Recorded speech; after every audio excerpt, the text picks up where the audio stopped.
I am here to suggest that corruption is not only practiced by politicians and businessmen, but it is also the culture of an ordinary Ghanaian. And so, it is time to take a radical approach towards the transformation of the Ghanaian person in order to deal with the problem. That is why I'm here, not only to express my concern for the future of our Ghana, but for my generation. In fact, on behalf of all the children whom our elders claim to be the future leaders of this country, and also to make a few suggestions.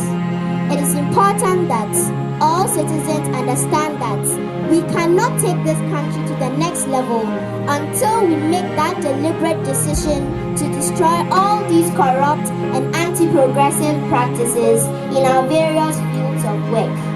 I am as well taking this opportunity to call on to you, the politicians in this country, to run an introspection about your lives.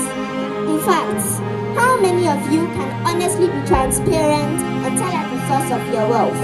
If you are watching me, if you are a politician and you are watching me, how many of you can honestly be transparent and tell me the source of your wealth? To the business tycoon, can you also tell us how you truly came up with that contract amount and how you got your contract? I will be ready to interrogate and argue with anyone on this matter. Trust me. The truth of this matter is that responsibilities towards nation building are not usually fun. It's a sacrifice. And once you've all agreed to take up that responsibility to serve the country, then you must do as such. It is sad that most of you politicians do not understand that majority of the good things you came to meet in this country that you enjoy are all things obtained for us by the blood of some other people who understood selflessness, patriotism, and sacrificed their lives for the attainment of what we enjoy today. The smooth foundation of our Ghana was purchased by the blood of some other people who foresaw our coming and laid down their lives for what we enjoy today. But most of you do not understand that you have to make the same sacrifice for posterity.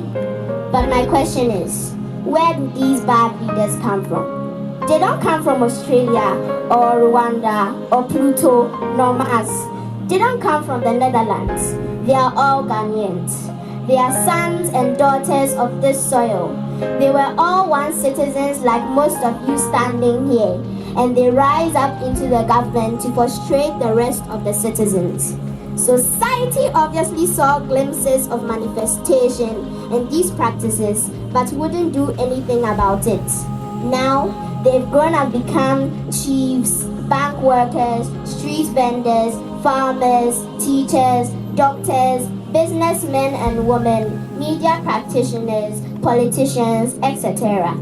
I also dare to say that every successful corruption practitioner started his or her grooming process from somewhere. The home, church, mosque, community groups, social groups, institutions, mentors, etc. So if we claim the government is corrupt, it is proof of how corrupt the citizens are. In fact, the leadership of the nation is a reflection of the people.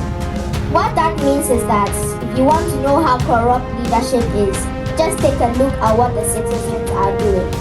That means take a look at yourself also. You are probably contributing to the destruction of Ghana. It is time to forfeit from every selfish interest and put Ghana solely at first. Now, are we without hope as a nation? 1,000 times no. We have hope, but we can't stand in the midst of ants and clear up the ones that have climbed us already. We need to step outside the ant colony, and then we can start dealing with the ones that have climbed onto us, and thereafter those around us. How then do we deal with corruption in this country? For me, the surest way to destroy corruption is to start teaching selflessness and patriotism to the young generation, those my age and below. obviously the reason for the creation of the child president. This approach must first start from the home, then included in practical terms of curriculums of education, and finally through mentorship program.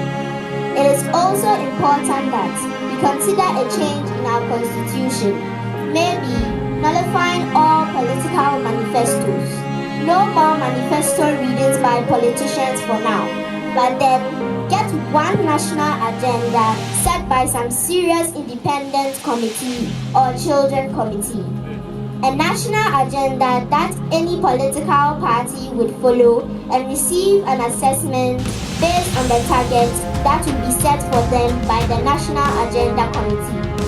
And by that, the citizens will determine by their vote every 4 years whether they should still stay in power or leave the scene based on how much they will be able to accomplish on the targets. Ghana is already blessed. The land has done its part. It is left for the citizens to play their part as well. The day we all make our hearts and become that selfless, patriotic citizen the nation needs, when we least expect it, we will see our Ghana becoming the paradise we all pray and look forward to. And God bless our home and Ghana.